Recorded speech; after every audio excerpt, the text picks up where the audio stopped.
going, guys? Today I'm going to be showing you how to make a deep house classic. We're going to be looking at my remake of Route 94's Tell Me Why. Here is what you'll have made by the end of the video. And that's why I need you. Why?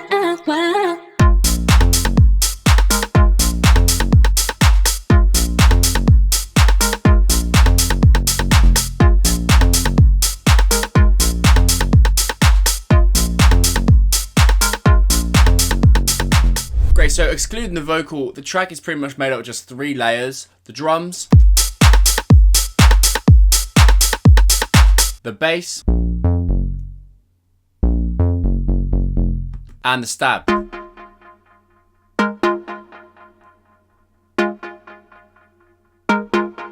Firstly, I'm going to go over the bass. Cool, so let's have a look at the MIDI first. We're in the key of A sharp minor, and as you can see, the MIDI is very simple.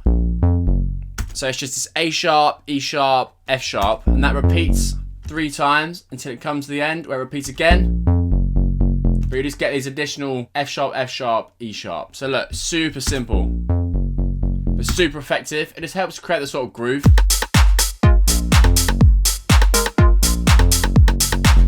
So essentially it's super simple, but it's playing against the stab. So as you can see, look, it's stab, bass, stab, stab, bass, bass, bass, bass. So it's like a sort of call and response between the bass and the stab. Let's now have a look at how the patch is made. It's actually from my new Deep House Volume 1 pack. You can get that from the link in the description. It's got tons of different basses from loads of remakes. If I show you them now, look, you might even recognize a few of the track names. These all are made from sort of remakes of popular Deep House songs. A few old ones, a few more new ones, like your Sonny Federas, your DODs and stuff like that. And obviously some of the classics like Route 94. But yeah, these basses are basically everything you need for Deep House. But yeah, huge pack, and yeah, I'd really recommend getting it. It's the one I've been using obviously at the moment. Let's have a look at how this is made then. It's a fairly complicated patch, so I'm not really going to do it from scratch. So let's start from oscillator A. So we've got the MB saw, so just go analog MB saw. Oscillator B, turn that on, go analog basic shapes. We've then upped the unison to 4 and brought the detune to about 0.08. It's going to sound like this. We're then using this filter to sort of sculpt that.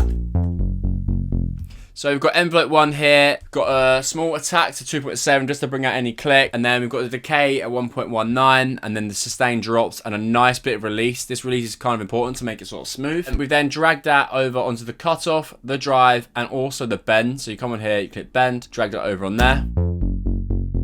This sort of envelope is also bringing up the drive as well as the cutoff. We've also boosted a bit of the res, so we've got a 26 res. Also make sure you've got an MG low 24 rather than a 12. That's going to be too much high end. Nice and smooth. We selected mono, and if we come to the effects, we've then got this envelope, envelope 2. As you can see, nice short decay, and that is riding onto the distortion for us to bring that up. But yeah, that's basically just bringing that up in a sort of plucking manner. And we've got this bringing down any chorus. We then move on to the EQ. We've got a slight notch at 6,000 hertz and another at 207. So this is obviously 207, this is at 6,000. And we're just boosting that a little bit of a bell curve. We've then got this delay, but as you can see, it's not even on. So pretty much ignore that. But obviously, if you want to make it more delayed, we've got this filter. We've got it on MG low 12, and we're just bringing up the drive a little bit more just to make the sound a little bit thicker. About it.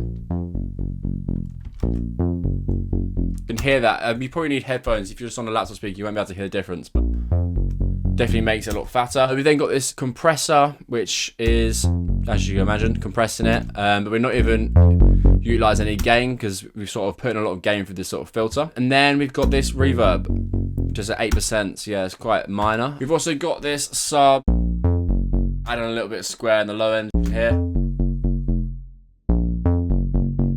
And that's the patch. Obviously, if you can't be asked to make that yourself, then just go and get it from the pack. Next, we're going to move on to the stab. This is from the same pack, so the Deep House Volume 1 pack. Yeah, again, it's called Pluck Tell Me Why. Cool, let me show you how to make something similar from scratch. So yeah, if we look at the MIDI, again, we're in F minor, got an A flat and an F chord. So then that's obviously repeated again there. And then up here. And that's just repeating itself. So yeah, pretty simple sort of stab chords. Yeah, obviously the root note's down here. So there's not a whole lot of logic to it. So this would be a normal third. And then we've inverted that and put it up. So it's, yeah, up an octave. Then let's have a look at the patch. Great, I'm going to show you how to make this roughly from scratch. It's not going to be exactly the same as this, but I'm going to show you how to do something very similar. So let's go analog, basic shapes. Let's go for a square. Let's go analog, and let's go MWC. And then, yeah, let's go for this sort of saw wave. Let's turn on this filter. Let's go MG low 18. Bring this down so it looks something like this. Drag that onto the cutoff. Make sure A and B are both selected. And bring this down. We can bring up this unison. Detune down. Let's then go over to the effects. Go 16th.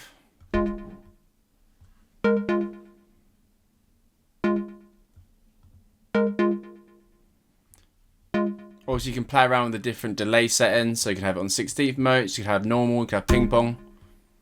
Let's hear it in context with the drums.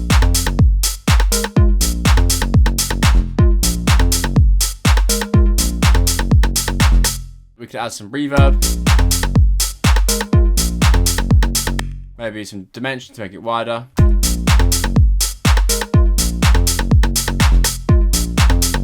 Of course, go to the sub. We could add sort of another square. Make sure sub's then selected.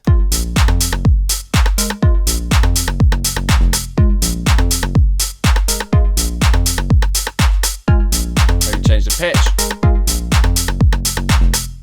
But yeah, that's essentially how you make a pluck. Obviously, bring up the res. Depends how you want it to sound. Do you know what I mean? There's so many different varieties you can do. Bring that delay up.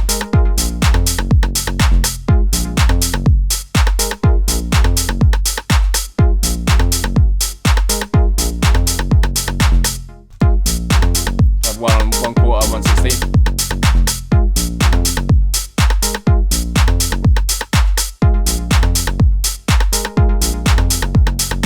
Yeah, there's so many different varieties you can also do. You can change the different shapes.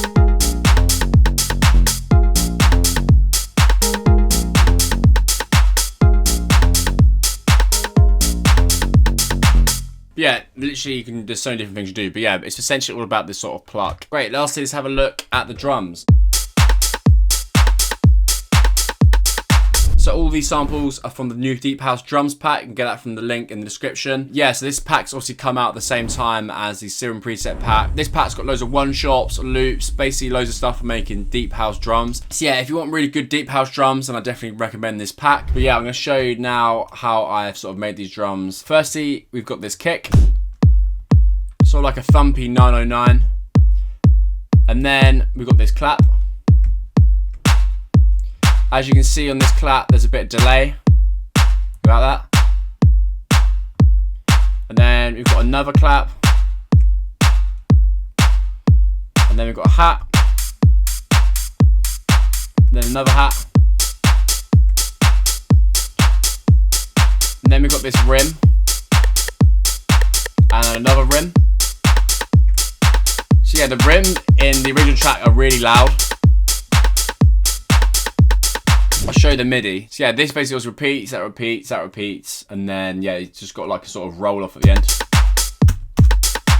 Has a nice bit of like head nod to it, do you know what I mean? In terms of processing, all I've got is obviously this drums room.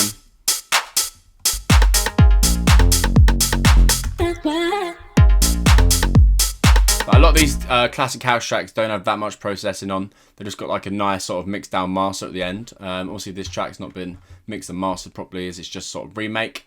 But yeah, you get the sort of idea.